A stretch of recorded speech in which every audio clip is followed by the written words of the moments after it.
പൊതുമേഖലാ സ്ഥാപനങ്ങൾക്കെതിരായി ഉന്നയിക്കുന്ന ഒരു ആക്ഷേപം അത് സ്വകാര്യവൽക്കരണത്തെ അനുകൂലിക്കുന്നതിന് വേണ്ടിയാണ്. ഈ പൊതുമേഖലാ സ്ഥാപനങ്ങൾ കാര്യക്ഷമമല്ല എന്നുള്ളതാണ്. ഒന്നും കണക്കിനെ അടിസ്ഥാനപ്പെടുത്തിയല്ല, അതിനെ എതിർക്കാൻ വേണ്ടി പറയുന്ന ഒരു വാദം മാത്രമാണ്. 1991 വരെ നമ്മുടെ മൊത്തം ആഭ്യന്തര ഉൽപ്പാദനത്തിൽ പൊതുമേഖലയുടെ വിഹിതം 7.6%. ഉദാരവൽക്കരണത്തിന് ശേഷം അത് കുറയുകയല്ല, കൂടുകയാണ് ചെയ്തത്. ആഭ്യന്തര ഉൽപ്പാദനത്തിൻ്റെ 8% പൊതുമേഖലയുടെ പങ്ക് വർദ്ധിച്ചു. കേന്ദ്ര ഖജനാവിലേക്കുള്ള പൊതുമേഖലാ സ്ഥാപനങ്ങളുടെ സംഭാവന 1975 1000 കോടി രൂപയായിരുന്നു. ഇന്നത് 5,07,000 കോടിയായിട്ട് ഉയർന്നിരിക്കുകയാണ്.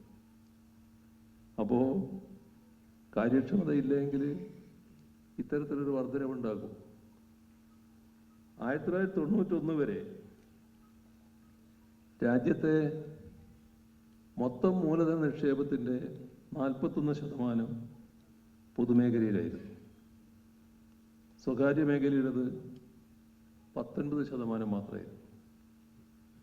ഇപ്പോൾ 41 നിന്ന് 23% പൊതുമേഖലയുടെ പങ്ക് കുറഞ്ഞു.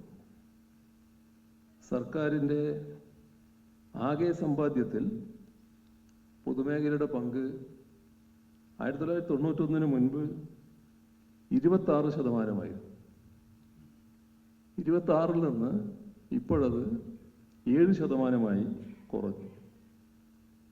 എന്നാൽ ഇങ്ങനെ കുറവുണ്ടായിട്ടും മൊത്തം ആഭ്യന്തര ഉൽപ്പാദനത്തിൽ പൊതുമേഖലയുടെ പങ്ക് വർദ്ധിക്കുകയാണ് ഉണ്ടായത്. അത് പൊതുമേഖലയുടെ കാര്യക്ഷമതയുടെ തെളിവായി തന്നെയാണ് കാണേണ്ടത്. ഇപ്പോൾ കഴിഞ്ഞ സാമ്പത്തിക വർഷം എടുത്താൽ ഡിവിഡൻഡ് ഇനത്തിൽ 65,000 കോടി രൂപയാണ് പൊതുമേഖലാ സ്ഥാപനങ്ങൾ കേന്ദ്ര സർക്കാരിന് സംഭാവന ചെയ്തത്. ഓഹരി വിറ്റഴികൾ തുടങ്ങിയപ്പോൾ ഈ വിധത്തിൽ പൊതുമേഖല മുന്നേറിക്കൊണ്ടിരിക്കുകയാണ് എന്നതും നാം കാണേണ്ടതായിട്ടുണ്ട്. ഇതൊന്നും ഇതിനെ എതിർക്കുന്നവർ